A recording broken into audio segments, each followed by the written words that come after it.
Great to be here.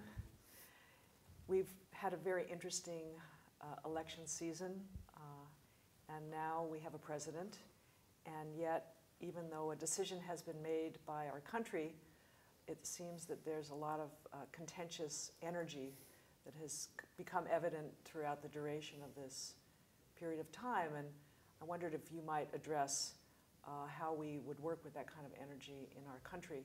Democracy is a really high system in the sense that it really expects a lot of human beings to be citizens, to say that we expect that people can govern themselves, can come together to make decisions.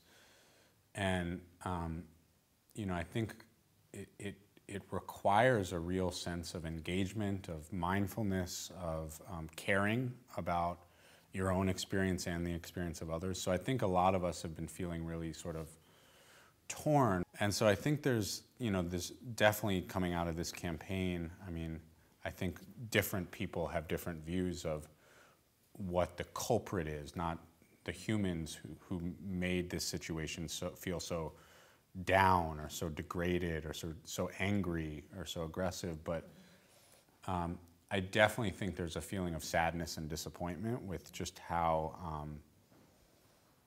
people treat each other, so I definitely have my views of where the sort of power sources in mistreatment are that we could maybe work on. But I think the important thing from the standpoint of the Shambhala teachings is to realize that sadness is actually the basis of compassion rather than anger being the basis of compassion. So like the bad part about sadness is it leads you to disengage and be apathetic. And I actually think that's still the worst problem in our democracy beyond the polarization of left and right or liberal, conservative, is actually that so many people feel it's just all corrupt.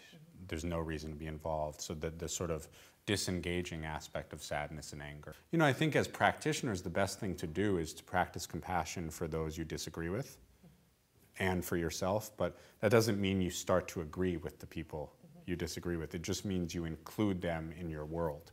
But that doesn't mean Donald Trump disappears from my world just because I say I don't want to give him power. He's going to be in the world, and I have to include his presence in my world. Otherwise, I'm going to keep creating these false boundaries. I'm going to be building walls, which is a really interesting thing, since a lot of people were deeply offended by his desire to build a wall. It's like, well, if that's the offensive act, then you can't build a wall yourself to demonstrate how offended you are against that.